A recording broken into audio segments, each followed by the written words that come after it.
केंद्र और राज्य सरकार का शासन करते हुए पीएम मोदी को 20 साल पूरे हो गए हैं। इस मौके पर केंद्रीय गृह मंत्री अमित शाह ने संसद टीवी से खास बातचीत की। शाह ने पीएम मोदी का विजय मंत्र बताया, साथ ही उनके जीवन की चुनौतियों के बारे में भी चर्चा की। अमित शाह ने पीएम मोदी की जमकर तारीफ की तो गांधी परिवार पर निशाना भी साधा। सभी दर्शकों को नमस्कार, मैं हूं प्रदीप सिंह। आज संसद टीवी के मंच पर एक ऐसी शख्सियत हैं जिनका नाम उससे पहले उनका काम बोलता है। बात समाज सेवा की हो, बात संगठन की हो, चुनावी रणनीति की हो या शासन की, उनका काम जो है वो अलग से बोलता है। उनके अगर आप राजनीतिक जीवन को देखें तो संगठन से शुरू करके केंद्रीय मंत्री के स्तर तक पहुंचे, लंबे समय तक प्रधानमंत्री नरेंद्र मोदी के सहयोगी रहे और उनकी पूरी जो राजनीतिक यात्रा है उसके कह सकते हैं एक तरह से सहयात्री रहे। तो आज ये बातचीत हो रही है इसलिए कि प्रधानमंत्री नरेंद्र मोदी ने अपने सार्वजनिक जीवन के, खासतौर से चुनावी राजनीति के जीवन के 20 साल पूरे किए। 7 अक्टूबर 2001 को उन्होंने गुजरात के मुख्यमंत्री पद का भार संभाला था। तब से ये यात्रा जो है वो अनवरत जारी है। तो आप ठीक समझ गए होंगे अब मैं किसकी बात कर रहा हूँ। जी हाँ, मैं बात कर रहा हूँ भारत सरकार के गृह मंत्री और भाजपा के पूर्व राष्ट्रीय अध्यक्ष अमित शाह जी। अमित शाह जी, आपका संसद टीवी पर स्वागत है। नमस्कार प्रदीप जी।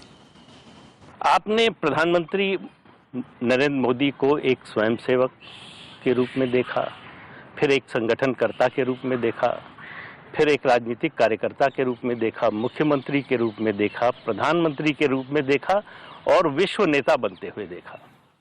इस दौरान कई पड़ाव आए होंगे, कई उतार चढ़ाव आए होंगे। कौन सी ऐसी बात, कौन सा ऐसा मुद्दा, कौन सा ऐसा समय आया जो आपको लगा कि उनके लिए सबसे चुनौतीपूर्ण रहा? देखिए, मोदी जी के जीवन के कुल मिलाकर सार्वजनिक जीवन में आने के बाद 3 हिस्से किए जा सकते हैं। एक तो भारतीय जनता पार्टी में आने के बाद की मैं बात करता हूँ। भारतीय जनता पार्टी में आने के बाद का उनका पहला कालखंड एक दृष्टि से बनाए तो वो संगठनात्मक काम का था। दूसरा कालखंड उनके मुख्यमंत्री के उनके तत्वाधान में गुजरात में वो मुख्यमंत्री रहे और एक काम हुआ। और तीसरा राष्ट्रीय राजनीति में आकर वो प्रधानमंत्री बने। ये 3 हिस्सों में उनके सार्वजनिक जीवन को बांटा जा सकता है।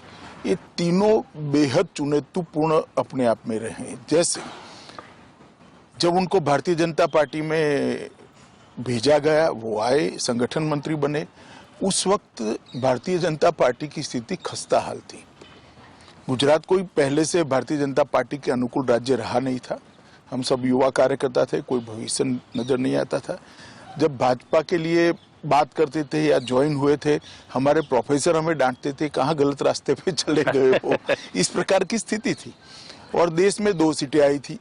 तब मोदी जी भारतीय जनता पार्टी गुजरात के संगठन मंत्री बने और 87 से उन्होंने संगठन को संभाला और संगठन के माध्यम से एक पक्ष की विश्वसनीयता कैसे जनमानस में बनाई जा सकती है उसका उत्कृष्ट उदाहरण करा। 87 में आने के बाद सबसे पहला चुनाव आया अहमदाबाद म्युनिसिपल कॉरपोरेशन का। पहली बार भारतीय जनता पार्टी अपने बूते पर कॉरपोरेशन में सत्ता में आई। उनके संगठन मंत्री बनने के महज 1 साल के अंदर और उसके बाद में भारतीय जनता पार्टी की यात्रा शुरू हुई। 90 में हम हिस्सेदारी में सरकार में आए, 50-50% की हिस्सेदारी थी। 95 में पूर्ण बहुमत में आए और वहां से भारतीय जनता पार्टी आज तक पीछे मुड़कर नहीं देखा है। कल भी जो चुनाव हुए उसमें हम लगभग 95% स्वीप कर गए। तो सबसे बड़ा चैलेंजिंग काम उनका उस वक्त था कि गुजरात में भारतीय जनता पार्टी का कमल खिलाना। उस वक्त उन्होंने कठोर परिश्रम, बारीक आयोजन और इम्प्लीमेंटेशन के लिए एक दृढ़ता, ये तीनों के कारण उन्होंने भारतीय जनता पार्टी को खड़ा किया। और एक मैं अभी भी मानता हूँ मल्टी पार्टी डेमोक्रेटिक सिस्टम में बहुत सारी पार्टियां है और होनी भी चाहिए। सबने गुजरात के संगठन के मॉडल का स्टडी करने जैसा है जो मोदी जी ने उस वक्त बनाया था और समय समय पर उसमें समयानुकूल परिवर्तन भी होते परंतु वो मॉडल की जो नींव थी, जनता के साथ सरोकार रखकर जनता की वेदनाओं को समझकर उसको वाचा देना ये राजनीतिक पार्टी का काम है। जब विपक्ष में होते हैं तो आंदोलन के माध्यम से उसको वाचा देते हैं, और जब सत्ता में आते हैं तो सरकार की नीति और कार्यक्रमों के माध्यम से उसका रास्ता ढूंढना, उसको हल निकालना और वो वेदना को कम करना या तो निरस्त करना। मैं मानता हूं एक बहुत बड़ी चैलेंज उनके लिए थी उस वक्त कि भारतीय जनता पार्टी को गुजरात में प्रस्थापित करना। हम तीसरे नंबर पर थे और तब से लेकर जो शुरू है आज तक भारतीय जनता पार्टी पूरी दुनिया देख रही है, इसको हम लगातार जीतते जा रहे हैं। दूसरा बड़ा चैलेंज उनके सार्वजनिक जीवन में आया कि जब वो गुजरात के मुख्यमंत्री बने।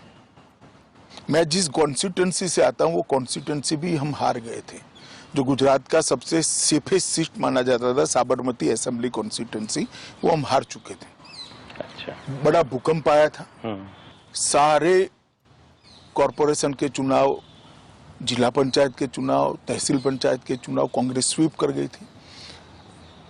70 के दशक के बाद पहली बार Bharatiya Janata party Rajkot municipal corporation में हारी थी। 70 के दशक के बाद जनसंघ के समय से लेकर आज तक। और अहमदाबाद म्युनिसिपल कॉरपोरेशन हम 87 के बाद पहली बार हारे। उस समय उनको गुजरात की धुरा सौंपी गई और उस वक्त की राष्ट्रीय राजनीति की भी कल्पना करते हैं तो एक बहुत लंबा कालखंड यहां पर गठजोड़ की राजनीति का रहा। जो सरकारें आई पूर्ण बहुमत की सरकारें नहीं थी, मिली जुली सरकार थी, कभी 20 पार्टियां, कभी 25 पार्टियां, कभी 30 पार्टियां। अटल जी के नेतृत्व में सरकार बनी, वो भी कोई पूर्ण बहुमत की एक पार्टी की सरकार नहीं थी। और इसका परिणाम वो ये हुआ था कि एक लचर स्थिति देश भर में बन गई थी और सब लोगों का भरोसा उठता जा रहा था। उस वक्त नरेंद्र भाई गुजरात के मुख्यमंत्री बने और गुजरात के मुख्यमंत्री बनने के बाद उन्होंने जिस प्रकार से तेजी से, हालांकि उनको प्रशासन का कोई अनुभव नहीं था, कभी सरपंच भी नहीं बने थे, आप विधायक तो इसीलिए लोगों को और आश्चर्य होता है, सरपंच भी नहीं बने थे, मगर फिर भी उन्होंने बहुत धैर्यपूर्ण तरीके से प्रशासन की बारीकियों को समझा, जो एक्सपर्ट से उनको प्रशासन के साथ जोड़ा, उनकी चीजों को लोकभोग्य बनाया, योजनाओं में तब्दील किया और योजनाओं को लोगों तक पहुंचाने का काम किया। और जो भूकंप एक जमाने में भाजपा के लिए एक धब्बा बन जाएगा ऐसा लगता था, वो भूकंप के काम की पूरे विश्व ने बुरी बुरी सराहना की। और आज आप भुज जाकर देख लीजिए, एक और लातूर का भी भूकंप था, एक और भुज का भी है। पूरा नवनिर्माण किया, पूरा भुज का नवनिर्माण हुआ। सिर्फ नवनिर्माण नहीं हुआ, भुज की विकास दर उसके बाद 37% ज्यादा बनी। और आज भुज के अंदर पानी भी है, इंडस्ट्री भी है, एजुकेशन भी है। पहले भुज का पोस्टिंग पनिशमेंट पोस्टिंग माना जाता है, प्राइम पोस्टिंग माना जाता है। इतना बड़ा परिवर्तन लाए और अपने मुख्यमंत्री काल में उन्होंने एक नया मॉडल बनाया कि विकास को कैसे सर्वस्पर्शीय, सर्वसमावेशक बनाया जा सकता है। और इसके लिए उन्होंने ढेर सारी योजनाएं लेकर आए।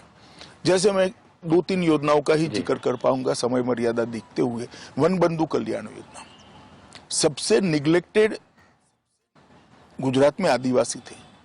कांग्रेस ने उनका वोट बैंक के नाते तो उपयोग किया, परंतु कभी उस तक विकास नहीं पहुंचा था।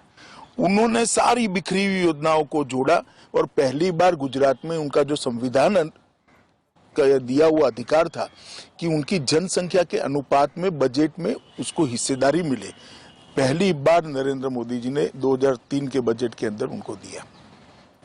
और वन बंधु कल्याण योजना ने पूरे गुजरात के ट्राइबल एरिया का विकास का रास्ता खोल दिया।